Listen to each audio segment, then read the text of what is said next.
Today we're going to learn how to play a 2-octave G major and E minor scale on the viola. Let's start with G major.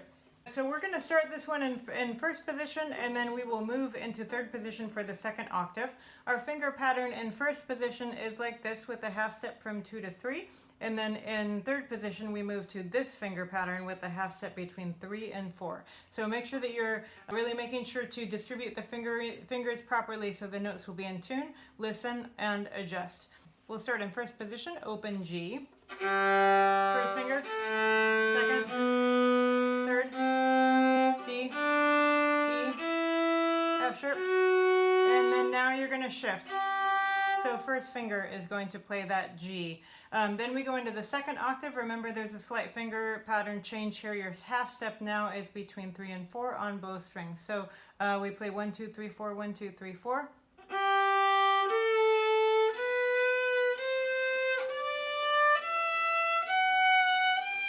Turn around is F sharp, so, and then back down.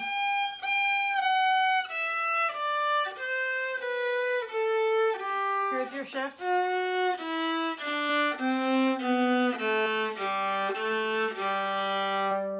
So there's the fingering. Let's try playing it with a beat. We're going to go 2 beats per measure. 1, 2, ready, play.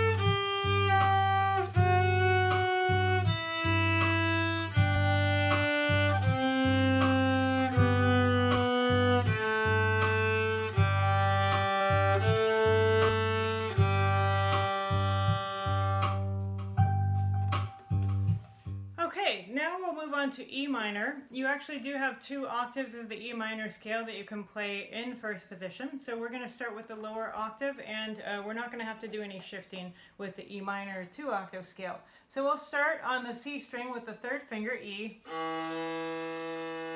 Next note is F sharp.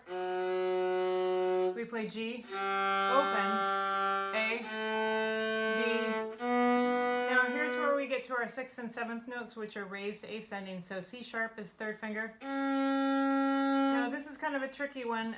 You got to do an extra stretch with the 4th finger to get the D sharp. And then first finger on the D. The upper octave is probably what you learned previously. So we're going to play E, F sharp, G, natural, A, B, and then C sharp, D sharp.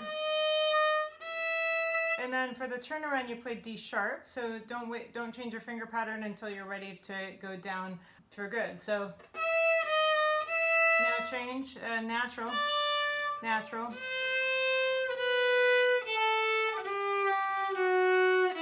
Now you can use open D, C natural, normal third finger, B, and then F sharp, still good. So probably the trickiest part of that scale is ascending on the G string. You have you're in first position, but you have the finger pattern with whole steps between each finger. There are no half steps. And for the pinky, that D sharp is a bit of a stretch. But it is preferable to do that with the extended 4th finger rather than the low 1st finger, because you don't want to be using the same finger to play 2 consecutive notes. Descending the scale, you may also use the 4th finger instead of the open strings if you wish. Now let's try playing this with a beat.